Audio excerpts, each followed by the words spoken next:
Since God is self-sufficient, since God is self-sufficient, does he have why does God have to be praised all the time? If God is God, he is perfectly secured being God. Then why do we need or why do we go around to praise him all the time? Yeah. Well, God made us for one purpose, to praise him, to glorify him.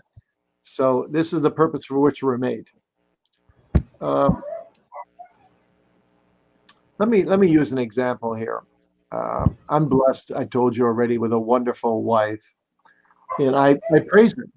I just love her, and I compliment her probably 20 times a day. Just tell her how beautiful she is, how much I love her, how kind she is. I praise her in various attributes. She's so thoughtful. She's so other person centered. I just love praising her. And she says to me sometimes, well, I think you do it a little bit too much. And I say, okay, well, then I'll try to cut back a little bit. And she says, well, I'm not sure I want you to do that either, because she enjoys my compliments, you see. Well, and she's an imperfect person. She's a sinner like all the rest of us. And God didn't make her to be the center of the universe.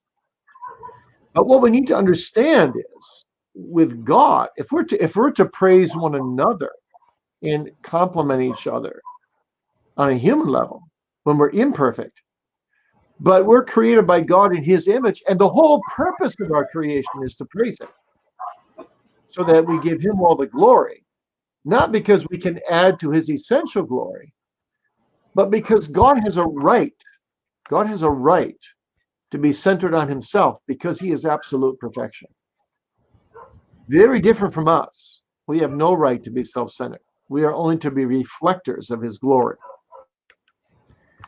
So I'll tell you one more illustration, and I think will be helpful to the questioner. My dad was a carpenter, and when I came on the job, when I was for the first time when I was 13 years old, to help him in his work, he had laying there for me, waiting, some nails and a hammer and a saw and some boards. And he said to me, now remember, son, when you work for me, you never try to nail home a nail with a saw, and you never try to saw a board with a hammer, because the hammer wasn't cut out to saw a board, and the saw was not designed to nail home a nail. And I said, well, Dad, I know that much.